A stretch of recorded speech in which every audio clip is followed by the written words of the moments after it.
Hello everybody. Hi, this is Sakshi Sipra in front of you from class 9C, roll 16. First thanking Rajki sir for giving us this project.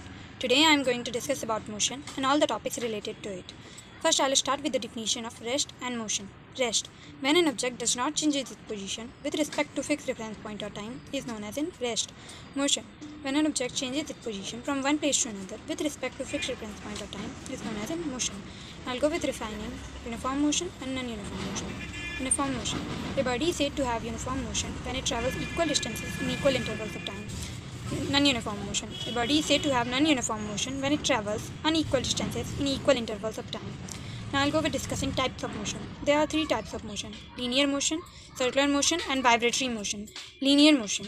When an object travels in a straight line, it is known as linear motion. Circular motion. When an object travels along a circular path, it is known as circular motion. Vibratory motion.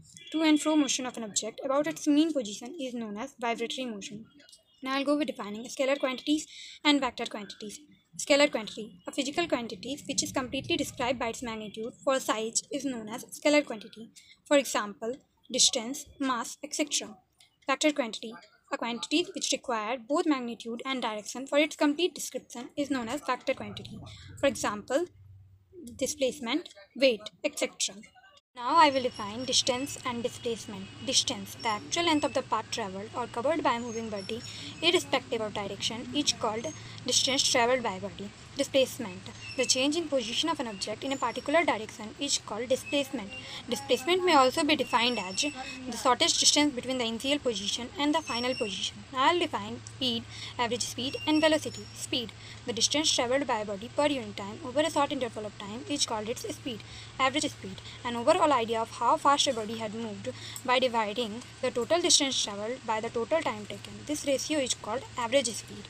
Velocity, the distance travelled by a body per unit time in a given direction, is called its velocity. Now I will define acceleration and retardation. Acceleration, the rate of change of velocity of a moving object, is called its acceleration. Retardation, negative acceleration, is called retardation. Now I will discuss about distance time graph. A geometrical relationship between the total distance travelled by a body and time is called distance time graph. The shape of graph depends upon the nature of motion of the body. Now I will discuss about equations of motion. The relationship between the initial velocity, final velocity, distance, acceleration, and the time taken by the in case of a moving object is called equation of motion. There are three equations of motion: equation for velocity time relation, equation for position time relation, equation for position velocity relation.